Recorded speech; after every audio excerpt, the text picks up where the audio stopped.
¿Tú crees que la gente puede dormir 8 horas en la sociedad en la que vivimos? Sí, lo siento decir, pero los estudios dicen que constantemente en los adolescentes también hay más ideas suicidas, incluso más ideaciones de autolesionamiento, porque el tema de la ansiedad se dispara y muchos de los trastornos de salud de los adolescentes declaran que es por también problemas de sueño. A nivel de ansiedad, la ansiedad no nos deja dormir, el no dormir nos provoca también más ansiedad. O sea, hay un estudio que dice que las enfermeras que trabajan de noche, aparte de aumentar de peso respecto a sus compañeras que trabajan de día teniendo la misma dieta, pero también padecen mucho más de estreñimiento. O sea que solamente el cambio de turno genera problemas digestivos. ¿Tenemos que llegar cansados a la cama? ¿Tengo que notar que estoy cansada o físicamente o mentalmente para poder dormir? Cuando alguien toma un inductor del sueño, un ansiolítico, me da igual la familia, benzodiazepinas, ¿el sueño que obtiene es un sueño reparador realmente? Bienvenidos a un nuevo podcast de Farmacia Coliseum. Hoy vamos a tratar un tema en profundidad que ha salido, yo me atrevería a decir que en el 90% de los capítulos que hemos hecho hasta ahora, como un factor o como una causa o como una consecuencia, y es la importancia del sueño en nuestra vida. Tanto es así que hemos decidido ya por fin hacer un capítulo especial del tema. Para ello tenemos con nosotros a Marcelo Soy. Bienvenido. Buenos días, muchas gracias por invitarme.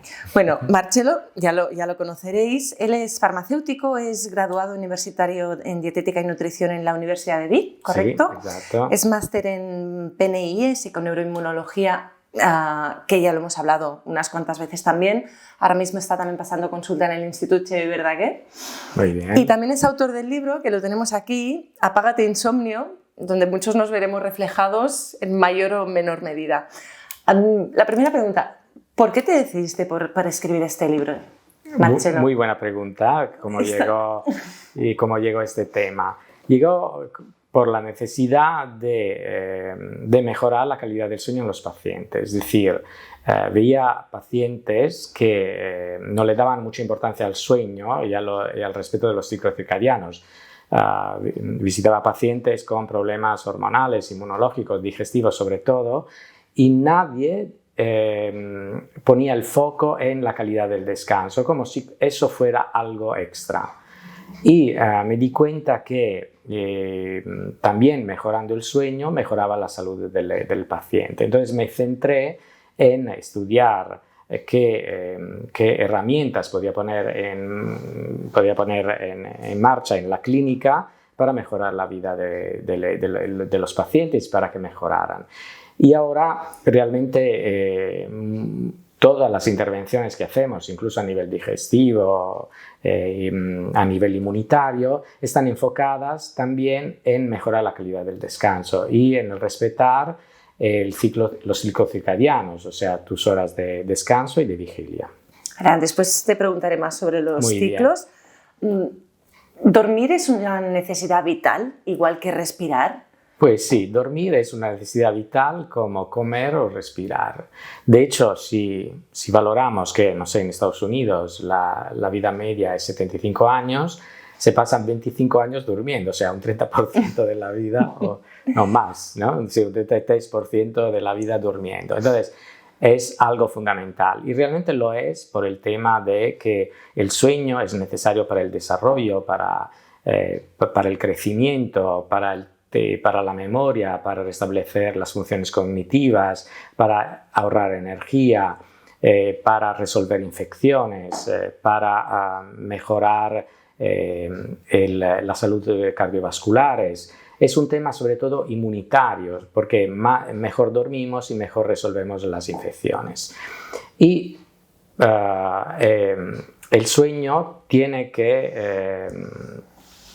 es un factor determinante en la salud. No puede haber una buena salud del individuo sin un buen descanso. Siempre digo a los pacientes que hay 4 pilares de la salud, que son la alimentación, el deporte, la salud mental y el descanso. Estos son los 4 pilares y realmente muchos de los trastornos que nos acompañan, digestivos, inmunológicos y hormonales, vienen de no respetar estos 4 pilares básicos. Entonces hay mucho que hacer también en prevención y en cuidar los hábitos de vida. Claro, tal como estamos ahora, la sociedad de hoy en día, ¿tú crees que nos toca volver a aprender a dormir? ¿O qué ha pasado en esta sociedad que parece que todo el mundo tenga problemas de sueño? ¿O dormimos poco o dormimos mal? Bueno, es una buena pregunta. Diría que estamos sometidos a una presión que a veces no podemos sostener. Hay un tema de que la información exagerada, el bombardeo de luz azul, las tablets, los ordenadores, los móviles han entrado de lleno en nuestra vida y, lo creas o no, generan un estado de ansiedad permanente. De hecho, muchos estudios de las universidades, de los centros de sueño en las universidades de todo el mundo, hablan de cómo se está creando una generación de insomnes por culpa de los móviles y por la exposición tan exagerada que tenemos hacia la luz azul y la poca exposición que tenemos hacia la luz del sol. Entonces, siempre pasamos más tiempo indoor, ¿no? en sitios cerrados. Y hablando, si quieres, podemos hablar aquí de estrés, en el sentido que estamos sometidos a estrés, tanto agudos como crónicos, o ambos al mismo tiempo. Cuando hablamos de estrés crónico, que podría ser un gran disruptor del sueño, hablamos quizá de un estrés que nos llevamos de la infancia, haber tenido una infancia traumática, con padres enfermos, con enfermedades mentales, con abusos, violencia, tanto verbal o física, con mucha soledad, nos aboca a tener más problemas de salud mental, ansiedad, depresión en edad adulta, también problemas de peso en edad adulta, porque también tendencialmente con estas experiencias adversas de la infancia tendemos también a consumir un determinado tipo de alimento más calórico y también acarrea este estrés crónico problemas de sueño. Y después hay problemas agudos, circunstanciales, es decir, una enfermedad, un despido, un duelo, una separación. Eso es algo agudo, pero que pueden ir acompañados y eso genera una alteración a nivel de sistema nervioso, a nivel de citoquinas inflamatorias, de señales hormonales que impactan tanto en el sueño, entonces generan insomnio, como generan también tendencia a padecer más enfermedades cardiovasculares, más hipertensión, más problemas de riesgo cardiovasculares, y que es también otro gran problema de salud en nuestro mundo.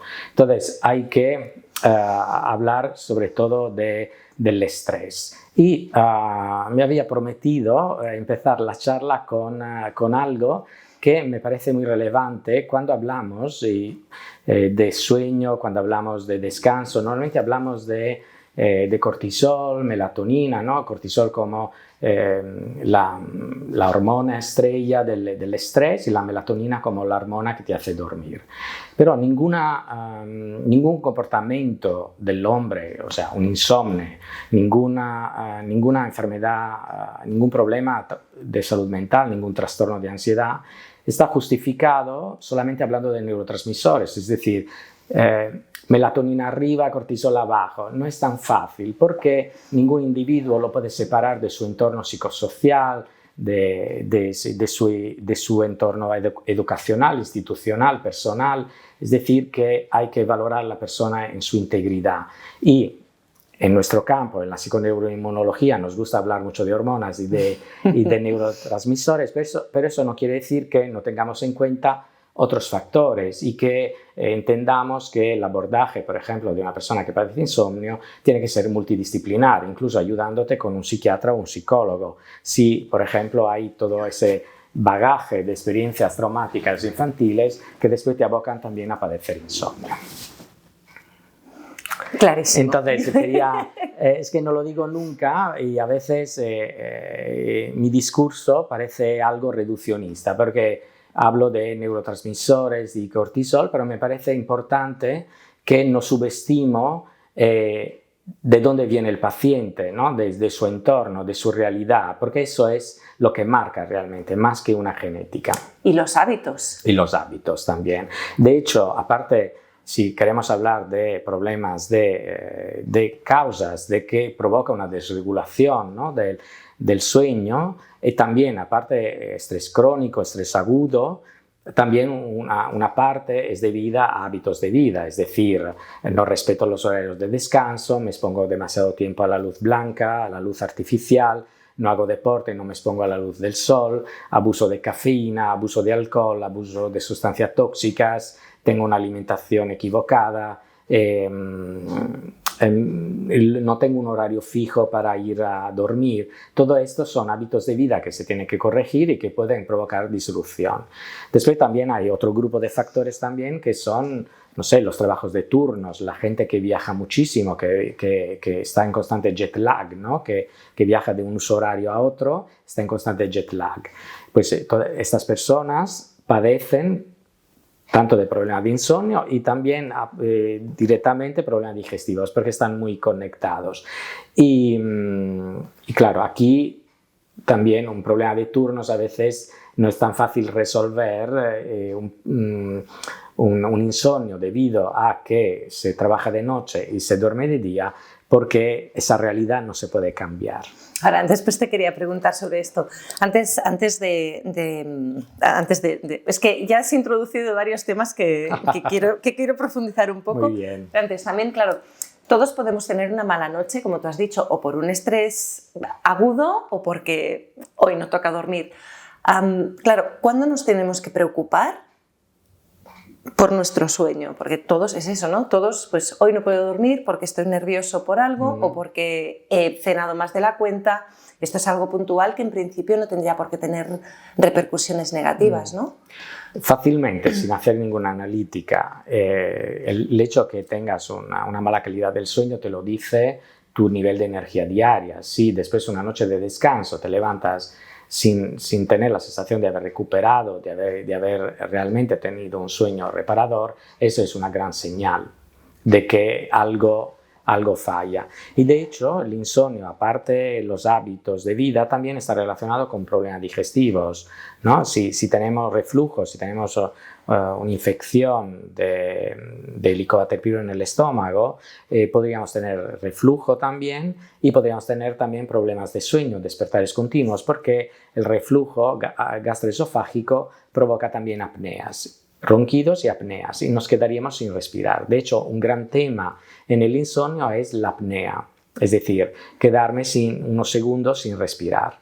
Y eso genera constantemente una interrupción del sueño. Y hay personas que no están diagnosticadas de apneas y tienen un problema de insomnio por esta causa. ¿Las apneas, claro, a qué pueden ser debidas? Normalmente la bibliografía dice que es un tema de obesidad y de sobrepeso, ¿no? Porque el peso mismo, estando en posición horizontal, el peso mismo de la grasa ocluye las vías aéreas y no permite el pasaje del aire. Pero las causas pueden ser diferentes, también medicamentos también pueden provocar ese problema, o a veces algo fisiológico. Hay causas diversas alrededor de la apnea, incluso problemas gástricos como el reflujo también puede causar apnea. Y es un problema muy grande. Y para detectar apnea, por ejemplo, justamente un signo es la somnolencia, el cansancio constante durante el día.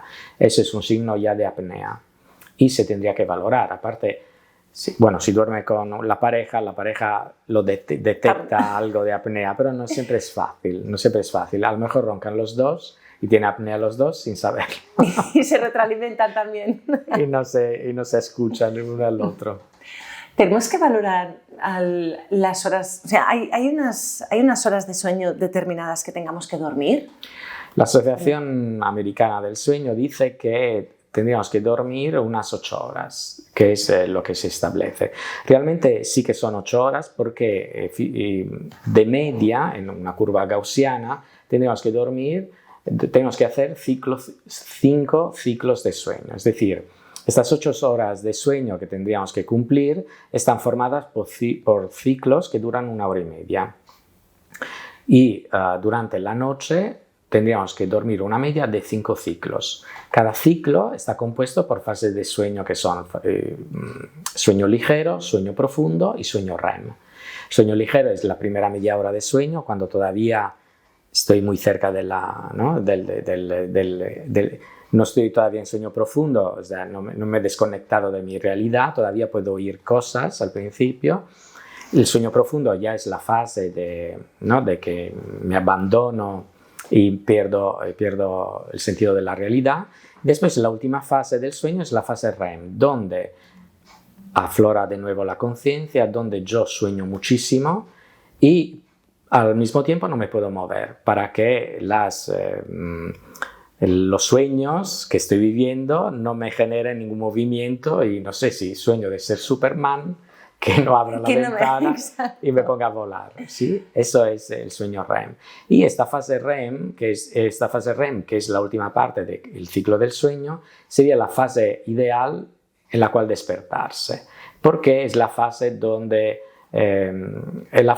aflora la conciencia y donde el despertar es más suave. De hecho, si hacemos siestas y tiempos de recuperaciones al mediodía, aconsejo que sean o menos de media hora para no entrar en sueño profundo, entonces quedarte en una fase de sueño ligero, o que sea 1 hora y media, de manera que el despertar coincida con un sueño REM. Y si coincide el despertar con un sueño REM, el despertar es más plácido y más placentero y la sensación es completamente diferente. Otra cosa es que te saquen del sueño en un momento de sueño profundo. Ahí el despertar genera mucho mal rollo. Mal rollo, bueno, aparte de humorísticamente hablando de carácter, también a nivel de, claro, supongo que debe ser un chute al sistema simpático brutal. Claro, sí. Es algo que no es fisiológico, digamos.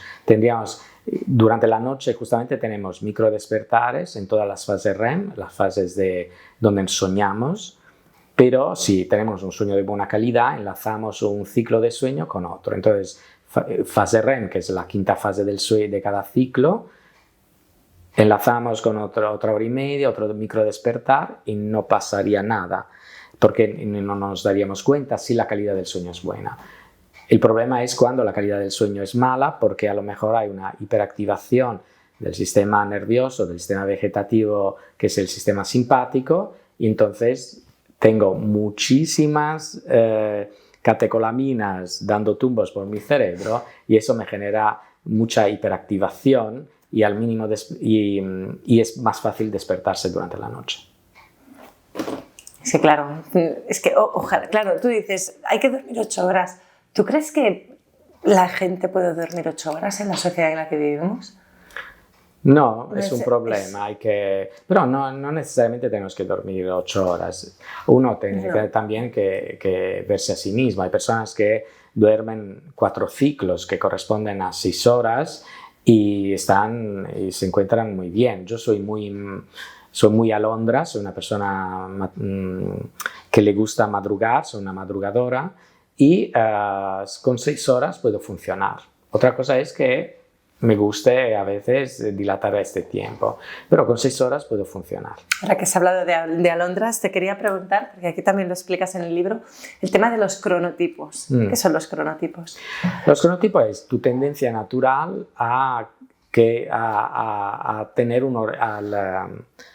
tu tendencia natural a ir a la cama. Es decir, si yo necesito irme a la cama temprano si yo tengo la tendencia, a despertarme temprano y ir a la cama temprano, soy más un cronotipo matutino, lo que definiríamos una alondra. Mientras que si yo prefiero levantarme tarde y además a la tarde-noche soy más activo y me cuesta ir a la cama temprano y necesito dilatar ese tiempo, soy más cronotipo búho.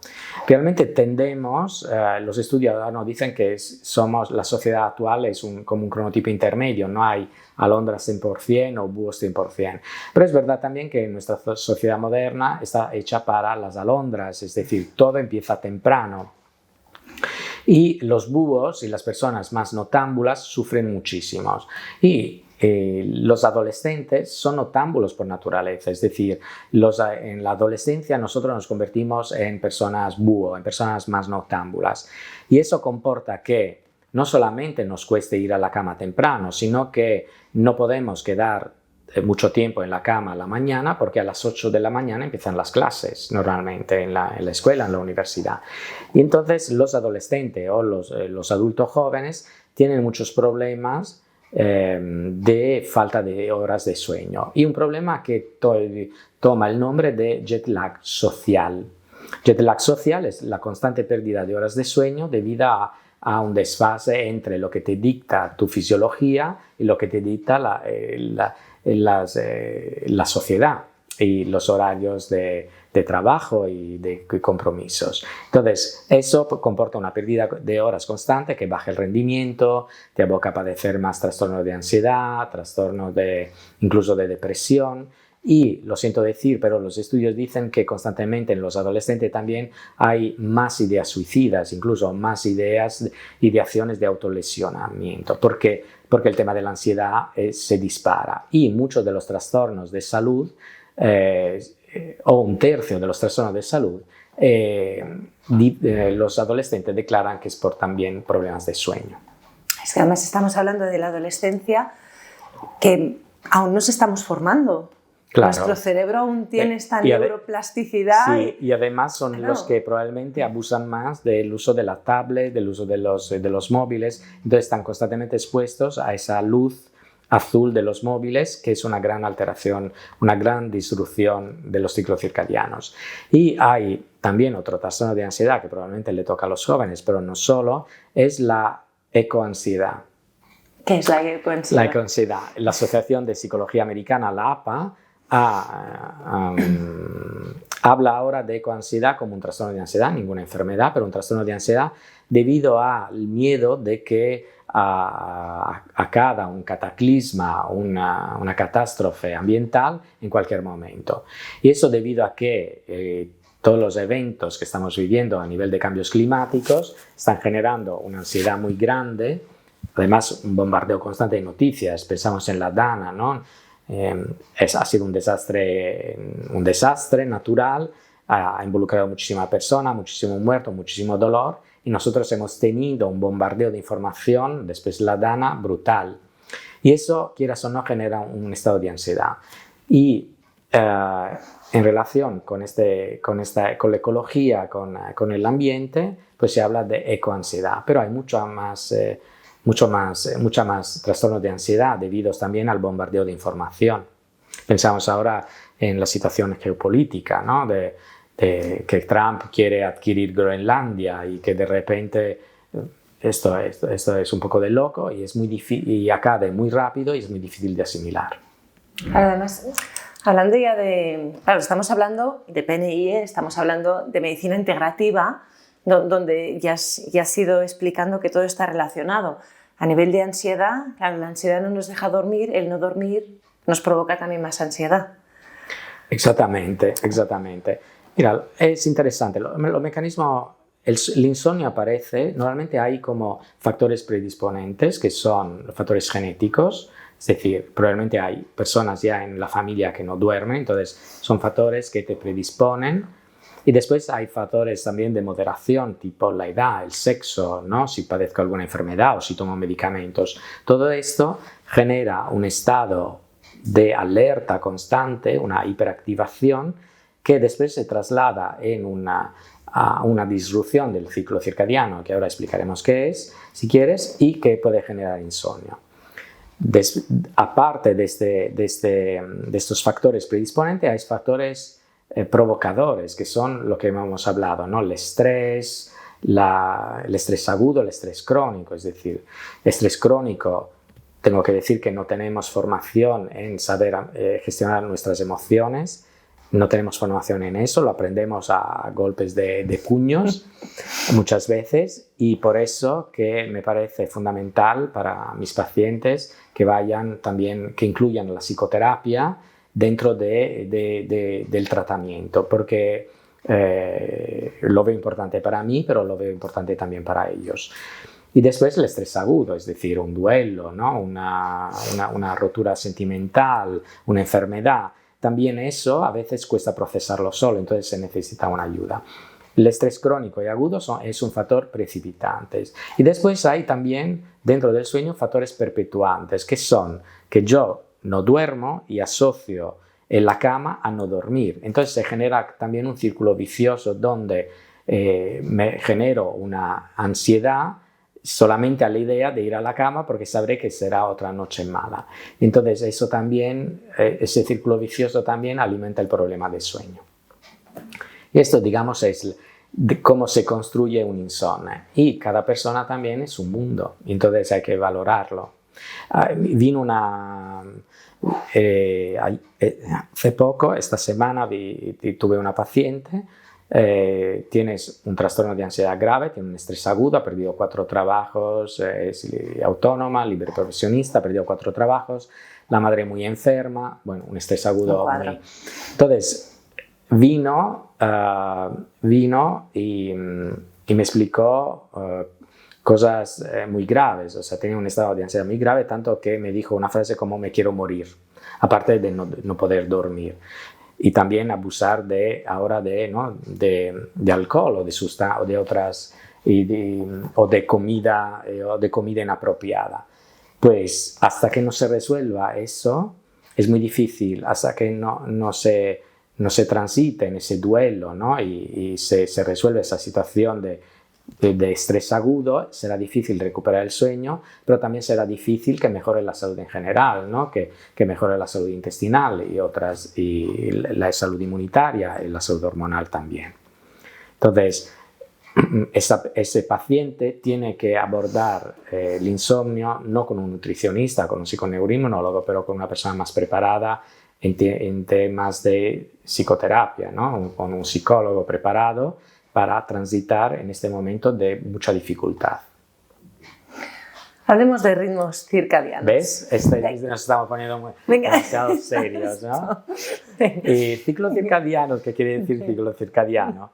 Los ciclos circadianos son los ciclos que se repiten cada 24 horas. El más conocido es el ciclo de luz-oscuridad, ¿no?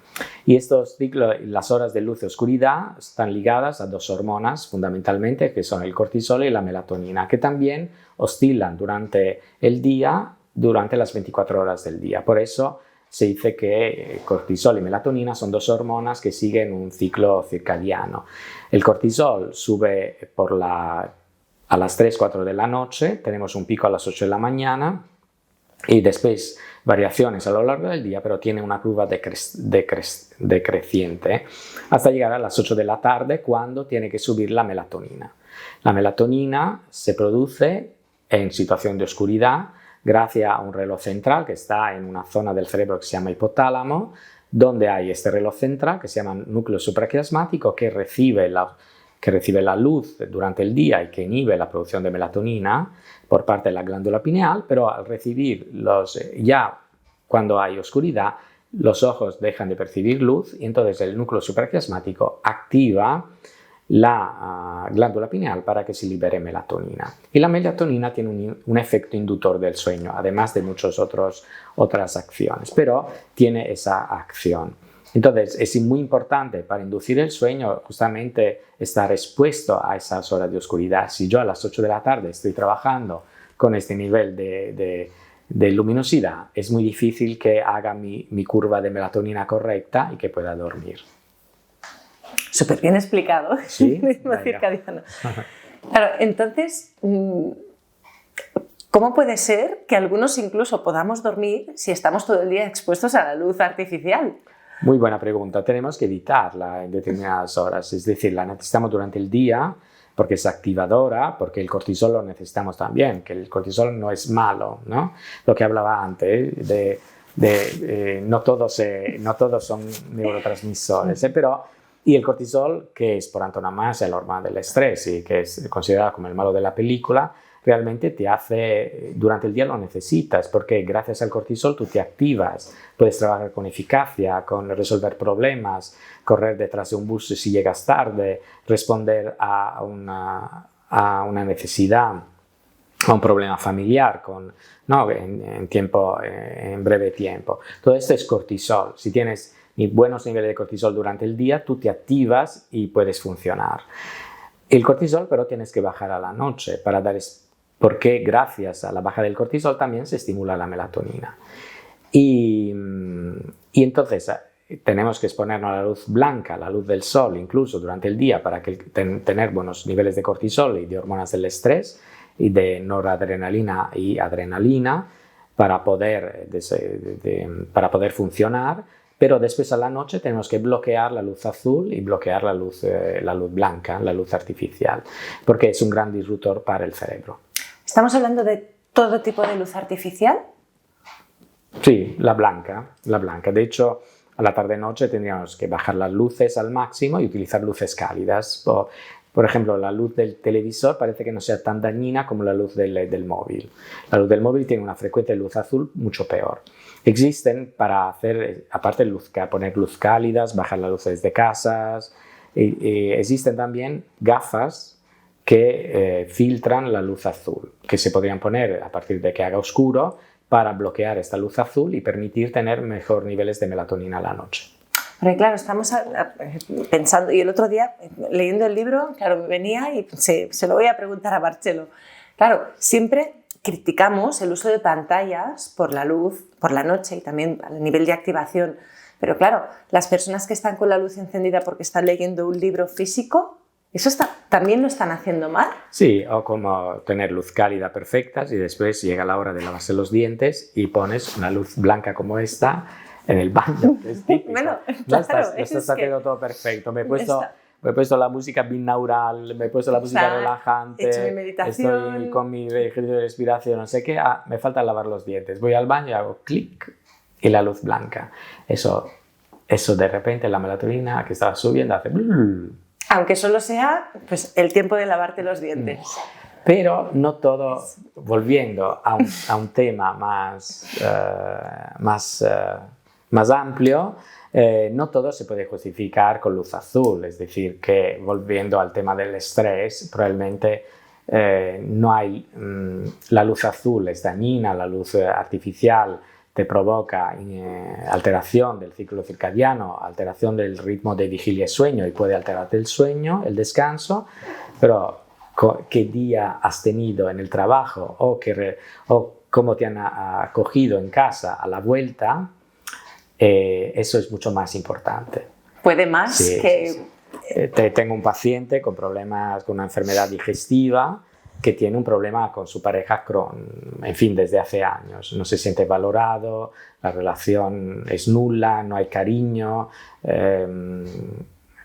continúan una relación porque no es posible separarse por problemas económicos, porque los hijos son pequeños, pues muchos factores. Pues eso impacta mucho más que si yo me dejo la luz del baño encendida a la noche. No, para lavar los dientes. No, es así porque a veces también, claro, cuando leemos o cuando vemos cualquier reportaje o así, a veces nos quedamos con el pequeño detalle. Sí, pero también tengo que decirte que si haces tus ejercicios de respiración, si te preparas un baño o una ducha caliente, si pones la luz bajas, si si te preocupas de calentar las manos y los pies antes de ir a dormir, pues tendrás probablemente más puntos para que la noche sea mejor. Porque justamente te habla de la melatonina que induce el sueño.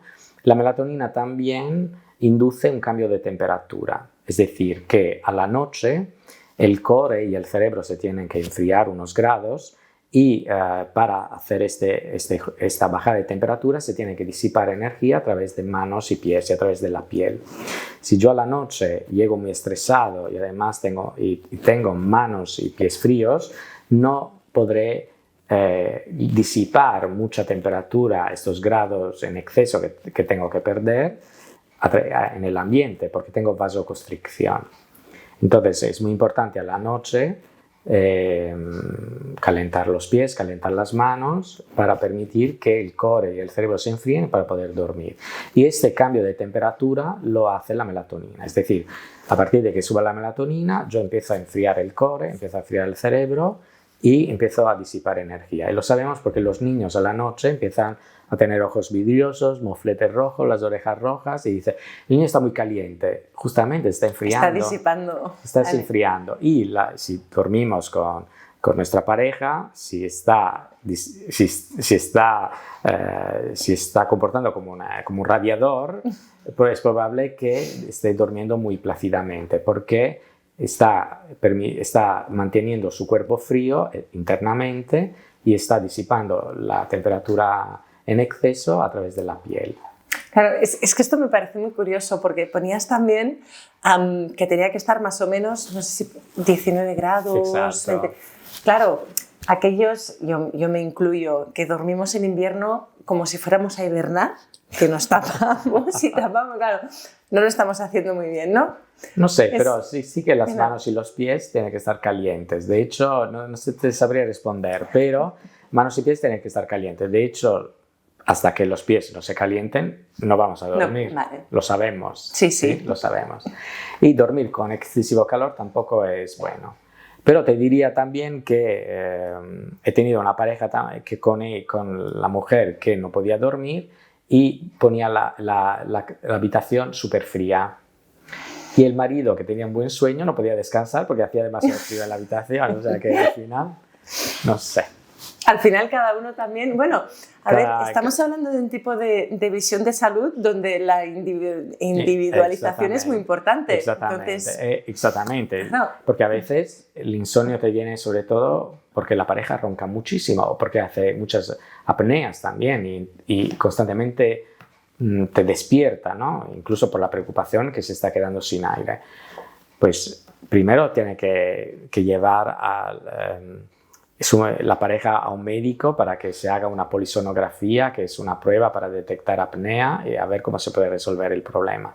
Pero después también, si ronca mucho la pareja, claro, ¿qué se podría aconsejar en ese caso? Pues cambiar de habitación.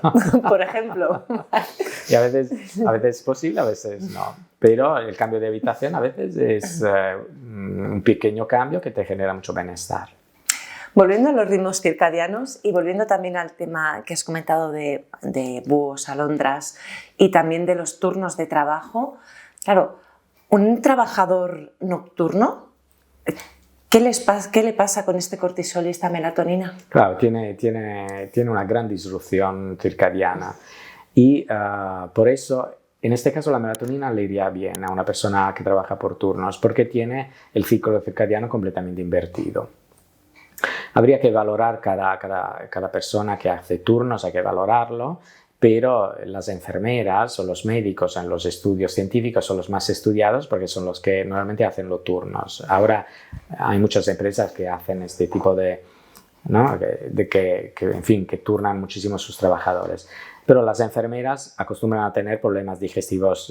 No sé, hay un estudio que dice que las enfermeras que trabajan de noche, aparte de aumentar de peso respecto a sus compañeras que trabajan de día teniendo la misma dieta, pero también padecen mucho más de estreñimiento. O sea que solamente el cambio de turno genera problemas digestivos, pero después genera problemas de sueño, porque realmente estamos programados para dormir de noche y estar despiertos de día.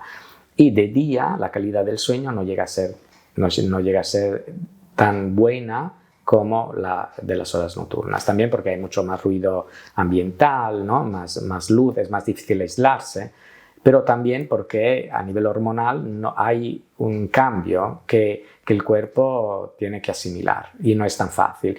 Y en estos trabajadores de turnos, igual que la gente que viaja muchísimo, la melatonina puede ser una opción, incluso en las personas mayores, porque con la edad también sabemos que los niveles de la melatonina disminuyen.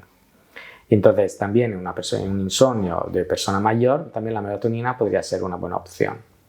A nivel de los turnos, es que es algo, claro, cada vez hay más sectores donde hay estos turnos rotatorios y quizá no son nocturnos, pero sí que es, claro, ahora pues hay muchos sitios que están abiertos desde las 8 de la mañana hasta las 12 de la noche, entonces hay que cubrir esos turnos. Te diría que es mucho peor Entonces, constantemente cambiar, es eso decir, es lo que te iba a preguntar. mañana, tarde, noche. Quizá es menos disruptivo tener un horario fijo, de siempre hago turno de noche, aunque las personas que lo hacen envejecen más rápido, pero es menos disruptivo que hacer una semana de mañana, una semana de tarde, una semana de noche y volver. Eso es un gran problema y efectivamente arrastran muchos problemas de insomnio, incluso después de dejar de trabajar. Claro, porque después tienes que, bueno, en el fondo somos hábitos, ¿no? Entonces volver a la vida normal. Sí, ¿qué se aconseja en ese caso? En ese caso se aconseja, bueno, la melatonina sería una opción también, pero lo que se tendría que evitar es que en las horas de trabajo de noche no se coma. O sea, limitar la ingesta en las horas de noche y limitar la ingesta en las horas de vigilia, del mediodía hasta entrar al trabajo. Sería la opción, porque tendencialmente los trabajadores de turno acostumbran a comer a las 4, después vuelven a desayunar a las 9 y se meten a la cama a las 10. Tiene un gran desfase ahí, incluso de hábitos de comidas. Entonces le aconsejaría limitar la ingesta absolutamente de noche y durante las horas de trabajo y limitarlas a las horas de vigilia, desde que se despiertan al mediodía hasta la tarde antes de entrar a trabajar. Y luego, ¿y los fines de semana o los días que tienen descanso? Claro, pueden adaptarse para... Claro, es difícil. Ahí la melatonina podría reconducir esta disrupción circadiana. Podría reconducirla. Pero es un problema, es como hacer todo lo contrario de tu genética. Es bastante complicado, sí. Y de hecho es un gran problema para la salud. No, pero claro, es que vivimos en esta sociedad que es diurna, digamos, que te obliga a madrugar mucho, y también hay trabajos que te obligan a trabajar, ¿no? Hay empresas hospitales, por ejemplo, que necesitan un trabajo de turno, obviamente. ¿Cómo afecta la alimentación al sueño?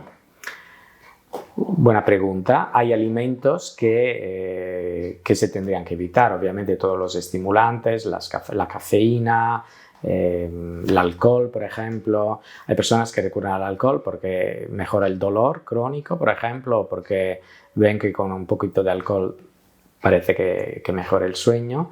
Pero el alcohol es un gran disruptor, deshidrata, es un tóxico, genera irritabilidad también cuando estamos acostumbrados a tomarlo y no lo tomamos en la cantidad que necesitamos. En fin, es un gran problema también el abuso de alcohol, el abuso de sustancias, la cafeína, pero también cenar muy tarde es un gran problema, o cenar o llenar nuestra comida de mucho azúcar, muchas harinas refinadas, que en el fondo lo que hacen es generar hipervigilancia, ¿no? El azúcar estimula, lo sabemos por los niños, que después de una fiesta de cumpleaños no hay nadie no los frena nadie. Que se quiera ir a la cama. En general, más allá de la cafeína, del azúcar, porque las personas insomnes, que lo son desde hace mucho tiempo, ya te han hecho todo perfecto, hay un concepto nuevo que se llama crononutrición, que habla de cómo no es tan importante lo que comamos, sino cuándo lo comamos. Y de hecho los estudios de crononutrición nos dicen que tendríamos que comer entre las 7 de la mañana y las 7 de la tarde, es decir, respetar las horas de luz y de oscuridad. Y la crononutrición nace de la idea que estamos programados para comer de día y descansar de noche, y que entonces la cena a las 9, 10 de la noche ya es muy tarde. Bueno, en España estamos muy acostumbrados a cenar muy tarde. Si hay un problema de sueño, eso se tiene que revisar. Incluso a veces es beneficioso hacer como una merienda cena, algo ligero, pero temprano, incluso con las horas de luz. Y después, una vez llegada la noche, no comer. Eso es una gran ayuda. Es una gran ayuda. Sube más rápido la melatonina, tu sistema inmunitario funciona mejor y el descanso seguro que funcionará mejor. Es un gran sacrificio para las personas que están acostumbradas a comer. Imagínate que yo soy italiano, como proponere a un italiano que no cene, no stai scherzando. Pero cuando hay insomnio es una gran apuesta. Es una gran apuesta y los pacientes que consiguen hacer ayuno intermitente, por ejemplo, saltarse la cena, refieren una mejora a nivel de descanso notable, siempre. Y incluso una mejora siempre a nivel categórico, has siempre. dicho siempre. Siempre, si lo puede mantener, siempre. Cuesta, sé que cuesta, quizá no es el momento para ti, entonces no lo puedes hacer. Sabemos, en nuestra sociedad la comida no es solamente la comida, es algo más social, ¿no? Incluso para muchas familias es el momento de reencuentro, la tarde-noche, entonces la cena es algo muy importante. Además, ligamos muchas emociones a todo lo que comemos. En fin, yo no soy muy de azúcar, pero el panettone en Navidad, no hay Navidad sin panettone. Esto quizá no lo tendrán que escuchar los pacientes, pero bueno, me gusta... Eres humano, yo creo que... Entonces, quizá si me dicen renuncia a un ramen, puedo renunciar porque el ramen yo no he vivido al lado del Monte Fuji, no he visto los cerezos en flor, ¿no? En Japón en primavera, en fin, no ligo el ramen a algo sentimental. Pero todo lo que es mi cultura, mi cocina, ¿no? La cocina tradicional italiana, no es solamente la comida, es mucho más. Y es muy difícil renunciar a eso porque hay muchas emociones involucradas. Pero si hay un problema de salud, quizá merece la pena probar a cambiar determinados hábitos para mejorar ese trastorno de sueño, por ejemplo. Claro, a nivel, por ejemplo, hablando de la cena, ¿cómo tiene que ser esta cena? ¿Siempre ligerita, aunque sea a las 7 de la tarde o así? ¿Tiene que ser una cena más proteica, por ejemplo? ¿Más de ácidos grasos? Te diría que lo básico, tendríamos que aportar durante el día triptófano y magnesio con los alimentos, que además madre naturaleza, magnesio y triptófano van un poco de la mano. Y el triptófano está sobre todo en la proteína. Entonces te diría que tenemos que garantizar un buen aporte de triptófano todo el día. Y la proteína es más fácil que digerir que ¿no? Una grasa o un hidrato. Entonces quizá priorizaría la tarde-noche también la proteína, aunque necesitamos, yo creo que es importante garantizar la proteína desde ya el desayuno para tener todo el día un buen aporte de aminoácidos. Y quizá a la noche priorizaría verduras más cocinadas, evitaría los crudos, evitarías cualquier tipo de salsas, pero no, digamos que o evitarías cosas muy ricas en ¿no? harinas refinadas, todo eso lo evitaría. Quizá, no sé, el pan lo pondría más a la mañana como desayuno que a la tarde-noche como cena, por ejemplo. ¿Sí? Sí, claro. Pero volviendo al tema de la crononutrición, cada vez estoy más convencido que no es tanto que como durante el día, sino cuando lo como. Bueno, siempre y cuando estemos hablando de alimentos reales. De una dieta saludable, ¿sí? Una dieta mediterránea, ¿no? Una dieta con aceite de oliva, con fermentados, incluso con pan, pero que sea un pan de calidad. Todo se ha deteriorado muchísimo. Los alimentos, las verduras no tienen sabor, y vienen de celdas frigoríficas, la fruta, a la fruta le pasa lo mismo, la carne viene de granjas donde probablemente los animales se han tratado muchísimo con medicamentos o en fin, la calidad del pan ha disminuido muchísimo, es mucho pan industrial, ¿no? No es un pan casero, no es la calidad del pan que teníamos hace 50 años. Todo ha cambiado y aunque tú quieras hacer una dieta más saludable, cada vez es más difícil, ¿no? Pero diría que hay que intentar volver a algo más básico y algo de mejor calidad. Y más sencillo al final, Y más sencillo. porque a veces nos complicamos un poquito. Lo que sí que, por ejemplo, vienen muchos pacientes y dicen no sé cocinar y no cocino nunca. Eso es un gran problema también, porque te aboca a consumir muchos productos procesados porque no sabes cocinar. Estamos hablando de acabar el día, pues, irnos a dormir ya con la digestión hecha, por decirlo así.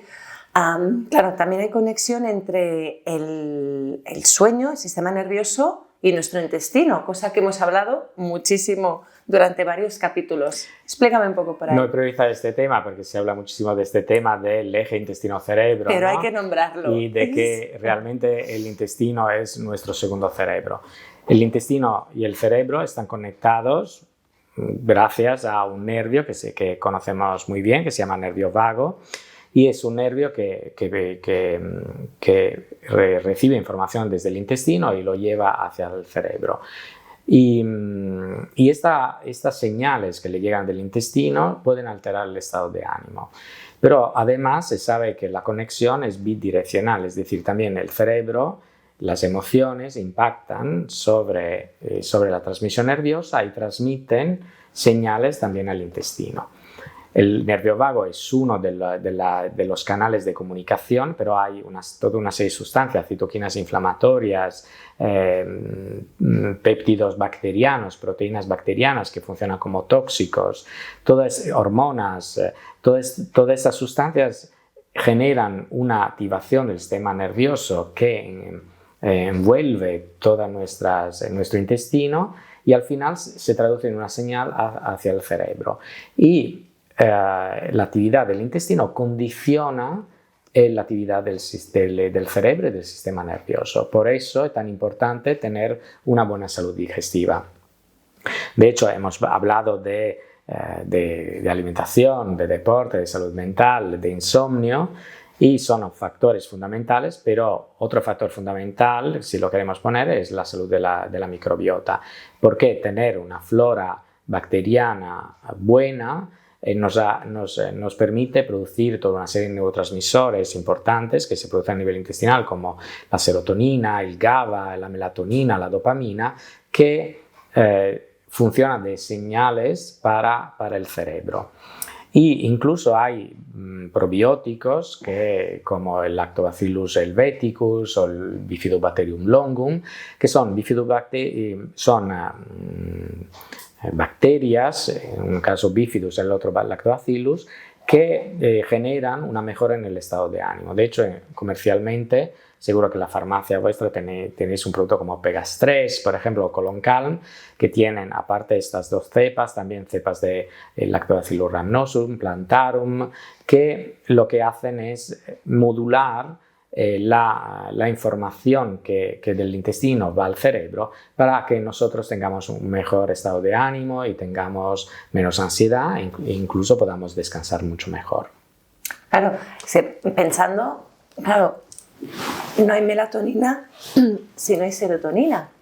Y no hay serotonina si no hay triptófano. Si no hay triptófano. Y el triptófano es exactamente la pieza clave para que hayan estos neurotransmisores. Por eso es tan importante aportarlo a través de la alimentación y con la dieta. No sé, la carne, el pollo, el pavo, el salmón, es muy rico de triptófano. Todo lo que tiene aporte proteico, también los frutos secos, las semillas aportan triptófano. Hay muchos alimentos y es fácil los huevos también.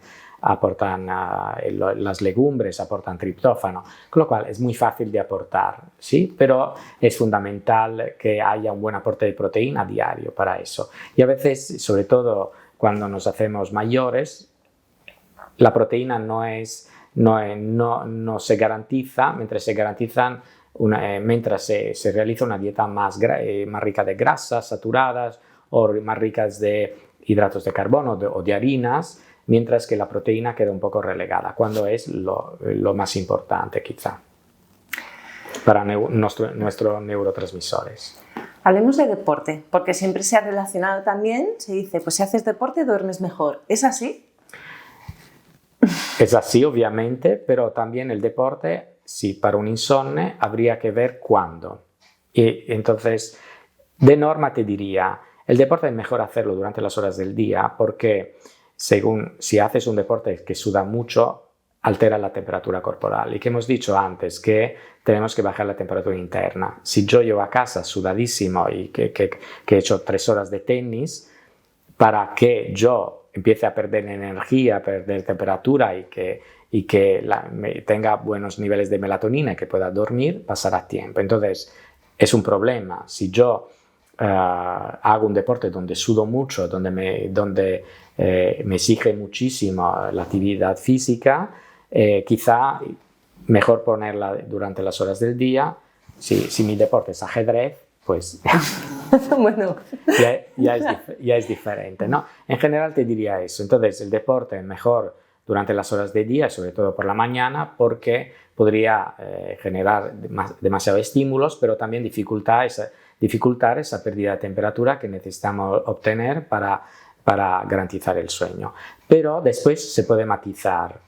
Si yo soy una persona que tengo sueño a las 8 de la noche, es decir, que tengo una disrupción circadiana que me lleva a ir a la cama muy temprano y después tengo despertares o me despierto a las 4 de la noche, lo que tendría que hacer es que en ese momento, quizá a la tarde-noche, poner actividades que me estimulen, físicas incluso, que me estimulen para retrasar lo que es un cronotipo demasiado hacia el anticipado, ¿no? Un cronotipo anticipado. Y porque hay personas que a las 8 de la tarde dices que me iría a la cama ya, no es normal. Entonces, en ese momento quizá estímulos, incluso el deporte, nos iría muy bien. Al contrario, una persona que tiene un cronotipo muy vespertino, es decir, no me llega nunca el estímulo de dormir y me voy a la cama a la 1, retraso mucho la hora de ir a la cama porque nunca llega el estímulo de dormir. Pues en esa persona la tenemos que estimular por la mañana, de manera que de aumentar la presión del sueño a la tarde-noche, gracias a la actividad física, gracias a la luz del sol, de manera que anticipe y note la necesidad de ir a dormir más temprano. Entonces, depende un poco qué tipo de disrupción tenemos. Si es una persona que quiere ir a la cama muy, muy temprano, quizá aquí el deporte cuadraría más a la tarde. Y si es una persona que nunca tiene necesidad de ir a dormir y que se va a dormir a la 1 de la noche o incluso algo más tarde, quizá le viene bien centrar todas las actividades a la mañana para reordenar ese ciclo vigilia-sueño que tiene alterado. Y aquí, por ejemplo, para una persona que padece de insomnio, ¿cualquier tipo de deporte sería adecuado, tanto de fuerza como cardiovascular? No he leído nada al respecto. Te diría que yo siempre digo que es muy importante alternar trabajo de cardio con trabajo de fuerza. En términos de deporte hacemos hacemos lo que podemos, compatible, o sea, el deporte, las horas de deporte las sacamos de donde podemos, del horario de trabajo, ¿no? De las pausas y de la vida familiar, pero no sabría decirte si es mejor el tenis o es mejor el básquet. Pero te diría que la actividad física mejor es la que combina un trabajo más cardio con un trabajo de fuerza para mantener una buena masa muscular. Sobre todo cuando después pasa el tiempo, ¿no? Y nos hacemos más y somos mayores ya. Antes de entrar ahora te preguntaré también un poco de suplementación, pero antes una pregunta que parece muy tonta, ¿eh? ¿Tenemos que llegar cansados a la cama? Es decir, ¿tengo que notar que estoy cansada o físicamente o mentalmente para poder dormir? Sí, no necesariamente. No, mira, otra pregunta que no sé responderte exactamente. Te diría que a nivel hormonal no solamente sube la melatonina a la noche, que es un inductor del sueño, sino que a medida que nosotros trabajamos o hacemos deporte, se gasta nuestra moneda energética, que es la ATP, y se produce muchísima cantidad de adenosina. Esta adenosina actúa sobre receptores del sistema nervioso y te genera sueño. Aumenta más adenosina, más presión del sueño. Con lo cual yo a la tarde-noche fisiológicamente tendría que notar más presión del sueño. No necesariamente tengo que ir a la cama cuando estoy muerta de cansancio. Reventado. ¿No? Te diría, es mucho mejor tener unos horarios fijos de sueño y de despertares, y eso permiten que tu cerebro se acostumbre a esa hora y que puedas dormir y puedas tener una mejor calidad del sueño. Pero es verdad también que más actividades haces durante el día, incluso físicas, y más presión del sueño notarás, porque la adenosina, este aminoácido, aumenta a la tarde-noche. De hecho, la cafeína es un antagonista de la adenosina, es decir, la cafeína nos despierta porque bloquea la acción de la adenosina, que es el residuo que se produce cuando nosotros gastamos la energía, la moneda energética que tenemos, que no hay más, entonces tengo que descansar, pero gracias a la cafeína notamos menos la presión del sueño y por eso genera vigilancia la cafeína, y por eso también no es aconsejada tomarla a la tarde-noche, sobre todo si hay problemas de descanso. Claro, y aquí, pero hay personas, por ejemplo, que te dicen, no, yo me tomo un café a las 8 de la tarde y duermo igual. ¿Esto es genético? Eso es genético. De hecho, yo creo que soy un buen metabolizador de la cafeína y soy de los que puedo tomarme un café a la tarde-noche sin afectar la calidad del sueño, pero no es nada recomendable. Porque igualmente bloquea estos canales. Exacto, porque realmente está desplazando la adenosina y está retrasando el sentir fisiológicamente que ya necesitas dormir. Realmente estás forzando el cuerpo, ¿no? Pues, hablando de forzar el cuerpo también, ya que eres farmacéutico, te voy a preguntar también sobre el tema. ¿Qué opinas del uso ahora mismo de fármacos inductores del sueño, ansiolíticos? ¿Tú crees que está habiendo un abuso en general? Tengo que decirte que ahora mismo se está hablando de los dañinos que son. Porque ahora mismo se está intentando revisar la toma de medicamentos para el insomnio, que son las benzodiazepinas. Pero te diría a nivel más general, que no es solamente para los problemas de sueño, pero en este caso que estamos hablando de las benzodiazepinas, hay un intento de medicalizar la vida. A veces es más un problema vital, es decir, no sé, lo que hemos hablado antes, ¿no? Una pérdida, una ruptura sentimental, o un duelo, he perdido el trabajo, o creía en un ascenso en el trabajo y no ha llegado. Claro, eso es un estrés agudo, pero es un problema vital, no es ningún trastorno de ansiedad o de depresión, es algo que con psicoterapia se tendría que resolver y no con psicofármacos. Es la vida. Exactamente.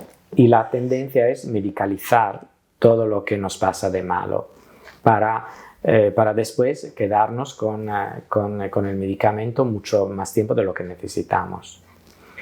Y es eso el gran problema, a todos los niveles. ¿Cómo actúa cuando alguien toma un inductor del sueño, un ansiolítico, me da igual la familia, benzodiazepinas, el sueño que obtiene es un sueño reparador realmente? No, no es un sueño falso, pero a veces la pérdida de calidad de vida es tal que se necesita la benzodiazepina. Yo soy nutricionista integrativo, soy psiconeuroinmunólogo, intento ver la causa de las disrupciones y poner remedio, pero también soy farmacéutico y entiendo que si hay una pérdida enorme de calidad del sueño, quizá en un momento dado está justificada, porque no hay tiempo de modificar hábitos o de empezar otro tipo de terapia, se tiene que mejorar, se tiene que dormir. A partir de ahí se puede hablar de otro tipo de intervenciones. Claro, pero es lo que tú comentabas antes, ¿no? Es multidisciplinar en este aspecto, por muy necesaria que sea durante un tiempo determinado, también en paralelo. se necesita esta psicoterapia o estos cambios de hábitos de vida. Exactamente. Lo que sí que suelen ser medicamentos que dan hábito, entonces es difícil dejar. Y los últimos estudios nos dicen que están muy relacionados con problemas de degeneración neuronal. Entonces, podrían tener relación incluso con Alzheimer o con otras, o con demencia o con otros tipos de patologías nerviosas. Claro, porque tampoco... neurológicas. Claro, a nivel de toda la limpieza a nivel neuronal que se produce cuando dormimos, cuando tomamos estos tipos de fármacos, no se acaba de producir como debería. Pero necesitamos también dormir. Sí, sí, por supuesto. Es decir, que dormir es justamente también limpiar de desechos el cerebro, ¿no? Y activar ese sistema de limpieza que toma el nombre de sistema linfático, ¿no? Que es como una gran limpieza nocturna. Y se activa durmiendo, no hay más. Se activa también, los estudios también nos dicen que se activa del lado, es decir, si dormimos del lado y no boca arriba ni boca abajo, también tenemos más posibilidad de activar el sistema de limpieza. ¿De cualquiera de los dos lados? Porque sí que a la izquierda mejora el reflujo también, o sea que sería del lado y a la izquierda. Vale, que hemos aprendido también cómo dormir. Entonces necesitamos dormir para activar ese sistema de limpieza y para poder tener, ¿no? un cerebro más sano y para más tiempo. De hecho, es un estudio del Hospital Clínic del 24 donde se han estudiado personas que tenían un trastorno del sueño REM, que es la fase del sueño donde aparecen los sueños, ¿no? Que hemos dicho donde aflora más la conciencia, pero es una parte del sueño que parece estar muy ligada también a retener toda la información, y el nuevo aprendizaje y los nuevos aprendizajes. Pues si hay un trastorno de fase REM, se acumula en el cerebro una proteína que se llama alfa-sinucleína, que es una proteína igual de mala que las proteínas beta-amiloides que se acumulan en el Alzheimer. Y han visto que todas las personas que padecían trastorno de sueño REM y que después han padecido problemas de demencia o de Alzheimer tenían un acúmulo de esta alfa-sinucleína, con lo cual es muy importante, el sueño es extremadamente importante. Las benzodiazepinas tendrían que ser un recurso excepcional, pero llevamos 20 años de abusos de esta clase de medicamentos, sin tener ningún otro tipo de intervención. Yo creo que eso es como un llamamiento a quien sea, porque realmente para mí como farmacéutica también es un tema que me exclama mucho. Sí, y fíjate que yo hablo ¿no? Hemos hablado de cortisol, hemos hablado de melatonina, pero hoy es el día que hablo más de tema más social, es decir, no tengo propuestas sociales, institucionales, ¿no? Es decir, tenemos que inundar Barcelona de luz cálida, ¿no? A la noche. Basta ya de esta iluminación que afecta a los humanos, afecta al mundo animal. A los todas animales. Las especies, ¿no? No puedo hablar con el alcalde y proponer este tipo de medidas. Pero es verdad también que habría que hablar también con personas que tengan estas propuestas más sociales e institucionales para intentar cambiar hábitos y para instaurar políticas también para mejorar los hábitos de vida, incluso el descanso. Sí. Y hablar de cómo es dañina la exposición a la luz azul, por ejemplo, y hablar de cómo se podrían mejorar esta exposición, de qué medidas. A nivel institucional se puede hacer mucho. Y a veces nosotros estamos aquí hablando del cortisol ¿no? Y de cómo la serotonina se forma a través del triptófano, y el triptófano es muy esencial, pero después, si tengo un trabajo que no me gusta, vivo en un piso muy húmedo, no puedo poner calefacción o aire acondicionado, tengo toda una serie de problemas estructurales, es como mucho más difícil garantizar el triptófano también. Entonces, esa parte no se puede desligar de la parte que estudio yo y que hacemos en el centro. Y que es una labor increíble. Claro. Es que claro, en uno de los podcasts, no sé con quién estaba hablando, que después fuera del micro yo decía, es que yo no me imagino a un individuo sano en un entorno que no lo está. Exacto. y es lo que nos está pasando. Bueno, que en realidad es un poco catastrófico, pero, pero es así, el entorno... yo vengo de una de las 5 zonas azules del planeta, ¿no? De las Blue Zone, que es... Hay 5 puntos del planeta que son los 5 puntos con más centenarios en el mundo, y uno es Cerdeña.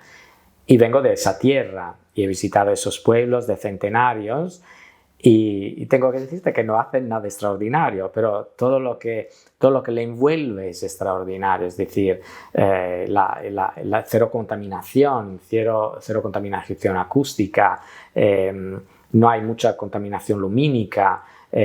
Son pueblos de montaña donde te tienes que mover, hay mucha vida social, mucha red social, la calidad del alimento es muy buena, entonces es como un entorno que les protege, ¿no? Tiene buenos hábitos también, pero el entorno también le favorece mucho. Y en Cerdeña también están pasando cosas no muy buenas. Si en estos pueblos de montaña todavía se respeta una forma de vivir más tradicional, en las grandes ciudades, en los grandes centros, ya han llegado los supermercados, ya han llegado otro tipo de alimentos, ya la vida es más frenética, se vive con mucho más estrés, hay muchos más problemas de trabajo, más conflictos sociales, más miedo.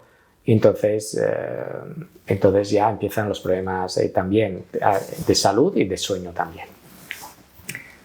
Bueno, estamos muy sociales hoy, muy emocionales. Hoy me he propuesto, es decir, tienes que abordar, un día u otro tienes que abordar el tema del cual hablas siempre, pero de una manera más social, es decir, no desligar lo que es un problema, una disrupción, no limitarla solamente a un hecho biológico, a un neurotransmisor, ¿no? a una hormona, a la genética, sino hablar de un contexto más social, porque el individuo no se puede desligar una enfermedad y un trastorno de salud mental de la sociedad en la cual vive, del entorno donde vive el paciente. Y te agradezco que hayas decidido esto aquí con nosotros.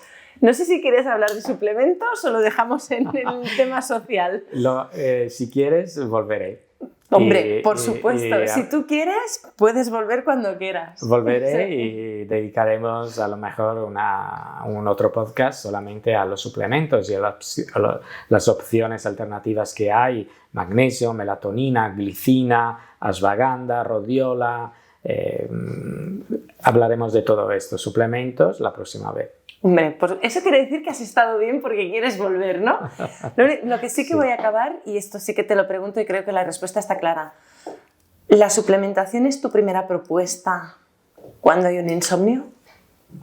La suplementación a veces es necesaria, pero siempre acompañada de unos cambios de hábitos de vida.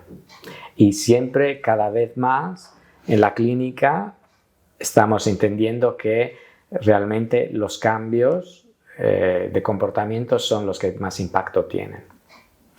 Pues yo creo que con esta frase final te agradezco muchísimo que hayas venido, espero que hayas estado bien. Muy bien, muchas gracias, me ha gustado mucho, gracias por el tiempo que me has dedicado también para poder hablar de lo que hago y de un tema que me gusta muchísimo. Hombre, y la falta que nos hace oír hablar tanto de la parte más bioquímica como de la parte más social.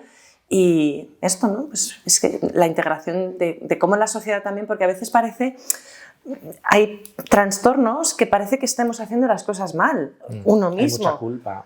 Cuando también es que la sociedad tampoco nos ayuda y nos va impulsando a eso. Y más culpa, más ansiedad y eso, al final es un círculo vicioso que incluso nos puede alterar el descanso. Sí, sí. Y por eso es fundamental volver a esos 4 pilares de la vida sana, que es la alimentación, el deporte, cuidar la salud mental y el sueño, lógicamente. Y yo añadiría también el entusiasmo por lo que haces, porque es verdad, yo creo que es una parte importante de la vida también que a veces no tenemos en cuenta. También encontrar lo que realmente te gusta en la vida es fundamental, sí, sí. Pues bueno, como siempre, compartid, date al like, haced lo que... Yo creo que yo creo que ya ha habido muchos mensajes, tanto a nivel práctico como a nivel también de pensar. Yo creo que este es un podcast para compartir con todos los que creéis que puedan aprovecharlo. Gracias y hasta la próxima. Mil gracias. Muchas gracias. Hasta la próxima.